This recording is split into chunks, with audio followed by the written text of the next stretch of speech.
नमस्कार नमस्कार आणि नमस्कार. कसे आहात सगळे? मी तुमच्या सगळ्यांची लाडकी चिंकी आले एक नवीन व्हिडिओ घेऊन. काल बाबांबरोबर बाजार हाट करायला गेले होते.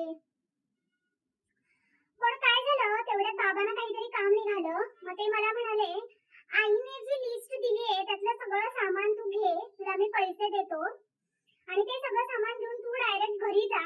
मी माझं काम झालं की घरी येतो दुपारी जेवायला. तसं मी म्हटलं ओके.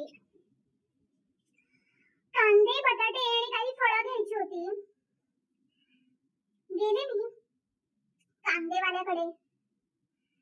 त्याला विचारलं, कसे दिले हो कांदे? तो म्हणाला 30 रुपये किलो.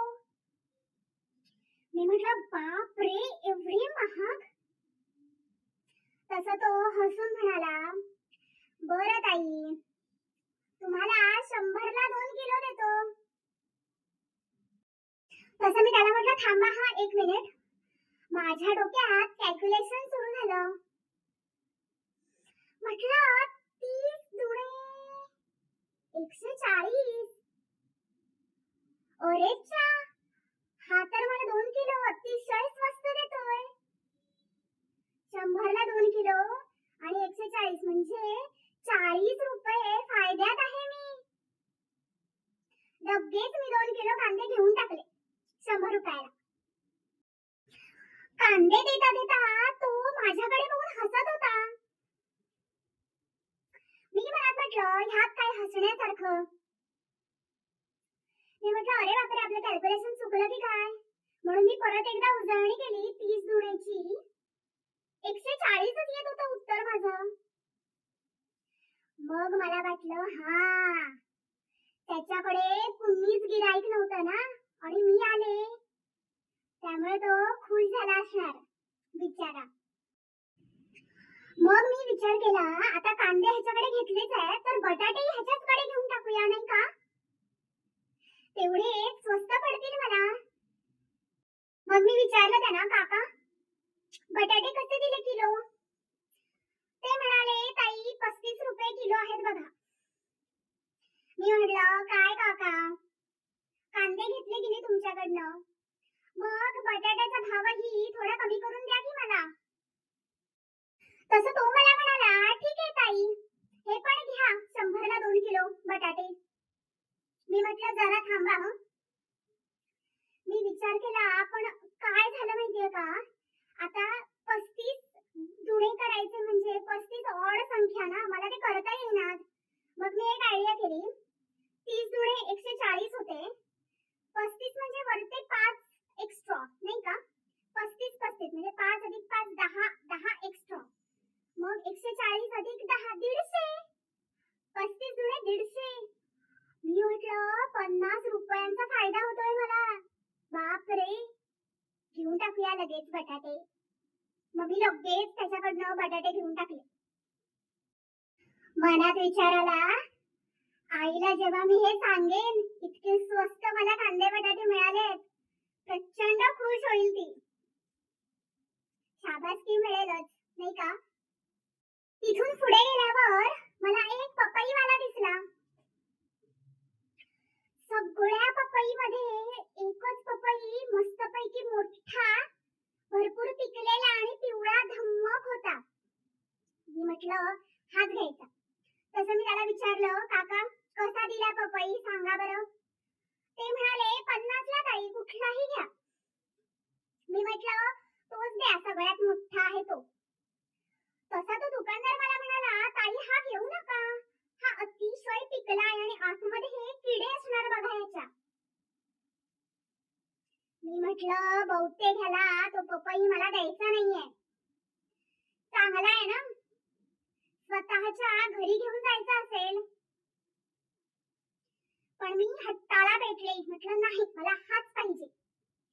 तसा मी तो पपई घेतला, त्याला 50 रुपये दिले आणि पुढे गेले. पुढे मला एक द्राक्षवाला दिसला.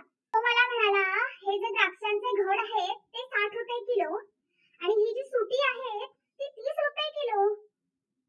मी म्हटलं, का बरं, असं का? दोन्ही द्राक्षच तर आहेत, मग त्यांच्या किमतीत एवढा फरक का? तसं तो मला म्हणाला, ताई, कारण ही द्राक्ष एकजूट आहेत व्हॅल्यू जास्त आहे आणि ही द्राक्ष गुच्छापासून वेगळी झालेली आहेत, त्यामुळे त्यांची किंमत कमी आहे. यातून आपल्याला शिकवण मिळते. एकत्र या, एकत्र व्हा, एकजुटीने कार्य करा, सदैव एकमेकांवर प्रेम करा आणि नेहमी एकमेकांचा आदर करा. पण हे सगळं खरं असलं तरी मी विचार केला की कशी मी ती 60 रुपये किलोची द्राक्ष 30 रुपयाला मिळवू शकेन. मी काय केलं माहितीये का, त्या काकांकडे एक टोपली मागितली. हळूच एक द्राक्षांचा घड उचलला. काय झालं, तिथे गर्दी होती फार, त्यामुळे काकांचा काही माझ्याकडे असं लक्ष नव्हता. मग तो घड मी त्या टोपलीमध्ये सुटा केला. झाली की नाही सुटी द्राक्ष. आणि मी काकांना म्हटलं, काका हे बघा, मी सुटी द्राक्ष घेतलेली आहेत. तसा बाजूला उभा असलेला एक चाबरट कार्टा काकांना म्हणतो कसा, काका खोटं बोलते ही, हिने द्राक्षांचा घड घेतला आणि ती सगळी द्राक्ष टोपलीत सुटी केली आणि तुम्हाला आता खोटं सांगते बघा. तसे ते काका माझ्याकडे रागाने बघायला लागले. त्या मुलाचा असला राग आला मला, इज्जतीचा फालुदा झाला माझ्या सगळ्यांसमोर. तसं मी त्यांना म्हटलं, नकोच मला तुमची द्राक्ष, ठेवा तुमच्याकडे. ती टोपली मी तशीच तिथे टाकली, उठले. खर तर त्या मुलाच्या हाताला करकचून चावायची इच्छा झाली होती मला, पण त्याची आई होती ना त्याच्यासोबत, त्यामुळे असं काही करू शकले नाही मी. तरी सुद्धा गर्दीचा फायदा घेऊन जाता जाता त्याच्या पाठीला जोरात चिमटा काढला, पोचकारलं आणि एक गुद्दा घातला. तसं त्याने भोकाड पसरलं भॅं करून. आणि गर्दीमुळे त्याच्या आईला कळलंच नाही कोणी केलं ते. तिथे लगेच पळून गेले मी घरी. घरी गेल्या गेल्या अतिशय उत्साहाने मी आईला सगळं सांगितलं, ते कांदे बटाटे मला कसे स्वस्त मिळाले वगैरे. तर ती चिडली. म्हणजे खरं तर तिचे एक्सप्रेशन असे असायला हवे होते, ते असे झाले. मी म्हटलं, आई एक्सप्रेशन चुकतायत. तसं तिने सान करून माझ्या कानपडात मारून दिली आणि म्हणाली, अगं करटे मूर्ख मुली, फसवलं त्या दुकानदाराने तुला, साधं गणितही येत नाही का तुला. तसं मी विचार केला, शिट, कसं काय चुकू शकतं माझं कॅल्क्युलेशन. तसे मला गणितात 100 पैकी 10 मार्क तरी मिळतातच प्रत्येक परीक्षेला.